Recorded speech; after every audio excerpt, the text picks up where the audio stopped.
Current situation on the discrimination on women is taking place in the next countries: Iceland, Norway, Australia, Canada, Ireland, Sweden, Switzerland, Japan, Netherlands, and France. Countries who have the least in Europe of the cases of violence are Denmark, Finland, Sweden, France, and the United Kingdom. Also exist the 5 more dangerous places for women that are Afghanistan, Congo, Pakistan, India, and Somalia.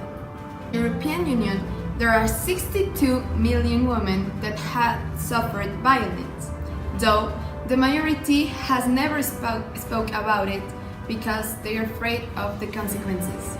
Because there are more than 57 million women, and according to the INEGI, 9 of every 10 believe that they are being discriminated because of the fact that they are women.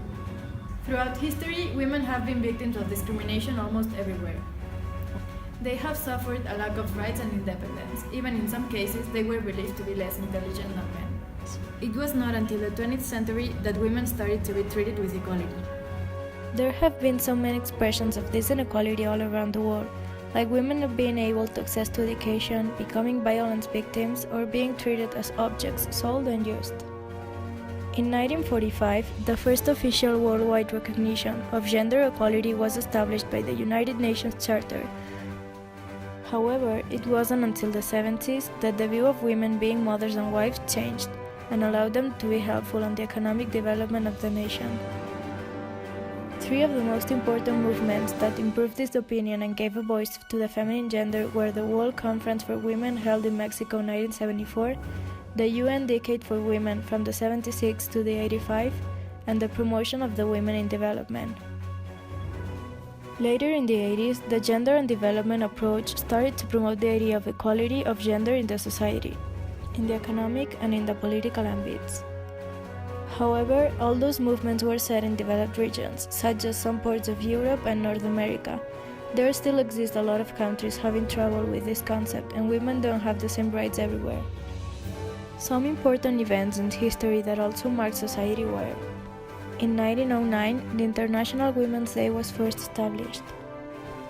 In 1920, the 19th Amendment legalized women's right to vote in the United States. In 1932, Amelia Earhart was the first woman to fly solo across the Atlantic. In 1963, a law got rid of wage disparity based on sex. In 1964, the Civil Rights Act prohibited employment discrimination in the United States. Now we go back with you, Leti. Now we have some important events. In Syria, a husband can prevent his wife from leaving the country.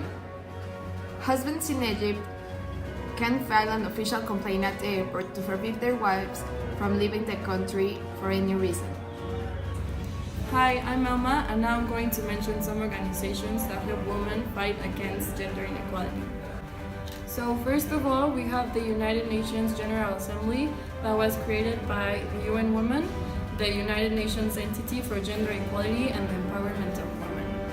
Next, we have the European Institute for Gender Equality, that is an autonomous body of the European Union that was established to contribute the promotion of gender equality.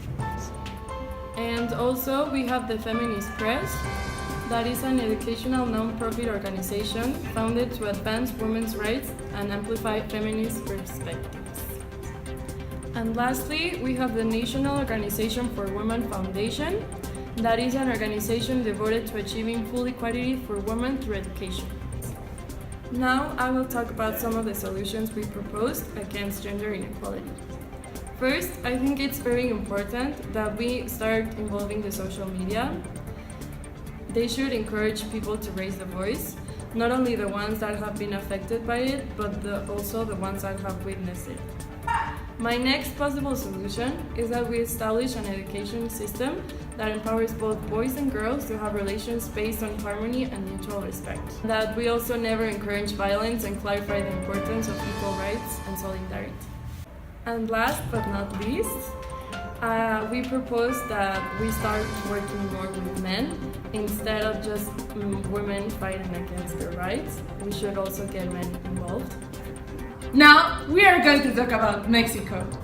How can we compare the situation with Mexico? The situation in Mexico right now is alarming because this is the cause of many issues in our country. Men are treating women in a way that has never seen before, despite of the situation in the world in general against women. Latin American countries are well known because of this type of discrimination. In Mexico, men harassing women just for being women is worrying, and we have to take responsibility in this problem. Thank you for being with us today. See you next time.